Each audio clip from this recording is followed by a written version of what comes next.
એના કરતો મતલબ એ છે કે અમારા આજુબાજુના જે કૂવા ખરા ને એમાં પાણી બિલકુલ નહોતું. બેન, આજથી 2 વર્ષ પહેલાં મારા બોર હતા. એ બોરની અંદર એપ્રિલ મહિનાની અંદર બિલકુલ સુકાઈ જતા હતા. પીવાના પાણી માટે પહેલા ગામોમાં 2 દિવસે એક વખત આપવું પડતું એવું હા, કંઈ થતું? 15 દિવસે આપતા હતા અમે. ગવર્મેન્ટમાં પાસ કરાવો તમે રોયલ્ટી, મેં માટી આપીશું મફત. અમારા ગામને 1 પણ રૂપિયો જોઈતો નથી.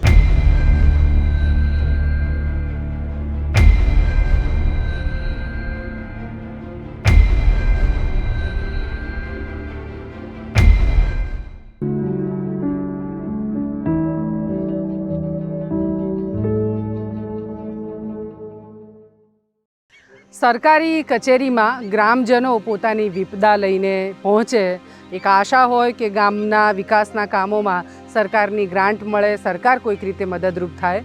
પણ એક બહુ જ નોખું ગામ છે, સાબરકાંઠાના હિંમતનગરની નજીક આવેલું કનાઈ.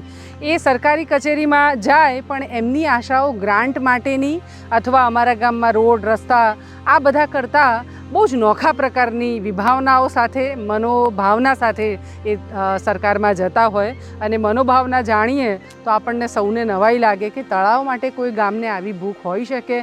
આ ગામ કનાઈ તળાવ માટે થઈને જ અને રિચાર્જના કામો પોતાના ગામમાં કેવી રીતે થઈ શકે એની માટે જ વારંવાર સરકારમાં જાય. અને એમના સરકારમાં વારંવારની રજૂઆતોથી જ આ ગામ પાણીની રીતે સ્વનિર્ભર બન્યું છે. VSSM તરીકે અમે એમની સાથે જોડાયા અને તળાવ ઊંડું કરવામાં અમે ક્યાંક ને ક્યાંક નિમિત્ત બન્યા. અમારા કરતાં વધારે મોટો સહયોગ તો કનાઈનો, એમનો ઉત્સાહ જબરદસ્ત છે. અને બહુ મજાની વાત એ છે કે આજે જે તળાવ ગયા વર્ષે અમે ગાળ્યું હતું એ તળાવમાં આજે આવીને ઊભા. વરસાદ પડવાની તૈયારી છે પણ અહીંયા તળાવ હજી ભરેલું છે, પાણી તળાવમાં છે. અને એના કારણે અમે પૂછ્યું ખેડૂતોને તો એમના કૂવામાં પણ પાણી છે. એટલે મેં તો કહ્યું હતું કે તળાવ ભૂખ્યું ગામ મેં ગુજરાતમાં જોયું હોય તો હું કનાઈને એમાં નંબર 1 કહીશ એમ. અને સજાગતા પણ સખત એમ. એના માટે પૈસા ખર્ચવા પડે તો પોતાના પૈસા પણ ખર્ચે અને એમાંથી એમણે આ લેવલ પર, એટલે પાણી ચોમાસાનું અને વરસાદ વરસે એ બે, નવું અને જૂનું બે પાણી ભેગું થઈ શકવાનું થઈ શક્યું છે. ગામને જ પૂછીએ કે એમને શું ફાયદો થયો છે. સૌથી મોટો બેનિફિટ એ બેન કે અત્યારે પાણી છે, બરાબર. એના કરતો મતલબ એ છે કે અમારા આજુબાજુના જે કૂવા ખરા ને એમાં પાણી બિલકુલ નહોતું. આજે કૂવામાં પણ પાણી ચાલે છે 24 કલાક. ગામના બોર ખરા, પાણી પીવાની પણ તકલીફ હતી. એ આ બધું અત્યારે શાંતિ થઈ. હા હા.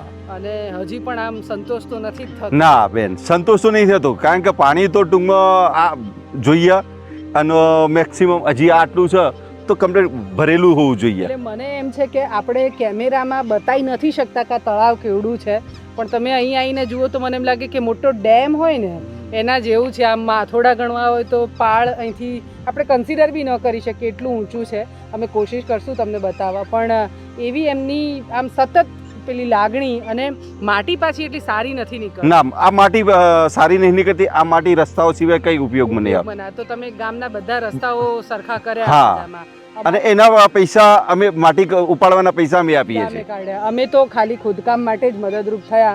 બાકીનું બધું એમણે પોતે, અને રોડ રસ્તા પણ રિપેર કર્યા. અને હજી એમને જરૂર પડે તો પોતાની રીતે પણ એ કામ કરે છે. અભિભાઈ, તમે કહ્યું કે તમારા પેલા કૂવામાં પાણી રહ્યું અને તમારા પશુપાલન કે ઘાસચારા એમાં શું ફાયદો થયો? બેન, આજથી 2 વર્ષ પહેલાં મારા બોર હતા. એ બોરની અંદર એપ્રિલ મહિનાની અંદર બિલકુલ સુકાઈ જતા હતા.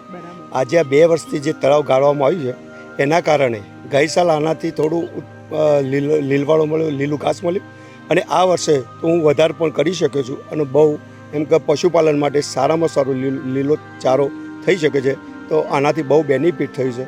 તો બેન, આપના તરફથી બીજો પણ સહયોગ મળે અને ગવર્મેન્ટનો પણ સહયોગ મળે તો અમારા માટે બહુ મોટી એક બીજા પણ એમ કે તળાવ છે એ પણ અમે ઊંડા કરી શકીએ.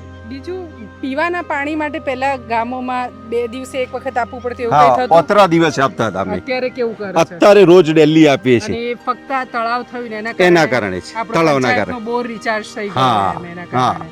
આ ચોમાસામાં અહીંયા આવેલા ગયા વર્ષે અને તળાવ કર્યું એટલે બોરમાં એટલી હદે રિચાર્જ થઈ ગયું કે બોરમાંથી પાણી બહાર આવતું હતું. સાચી. એટલું સરસ મજાનું કામ. અને ગામનું પાણી ગામમાં, સીમનું પાણી સીમમાં, એ કહેવત કનાઈએ સાચી પાડી છે. એમના આજુબાજુના ગામોમાં એમણે વિસ્તારમાં, એટલે જ્યાં સીમ વિસ્તાર છે ત્યાં પાણીના વહેણ હોય ત્યાં ચેકડેમ પણ બાંધી દીધા છે જેથી પાણી વહીને ક્યાંય ન જાય, અને તળાવો પણ એમણે એ રીતે સાબદા કર્યા છે. બેન અમને ખબર પડી કે અહીંથી રેલવે લાઈન નવી નખાઈ છે, તો અમને ખબર પડી કે નખાય છે, તો અમે ત્યાં તપાસ કરી. તો ત્યાં જોયું કે ટેન્ડર તો 10 ફૂટ માટીનું લેવલ કરવાનું હતું એ લોકોનું. તો પછી અમે રેલવે કોન્ટ્રાક્ટરનો તપાસ કરીને શોધ્યા કે ભાઈ તમારે માટી જોઈએ છે તો અમારા તળાવમાંથી લઈ જાઓ.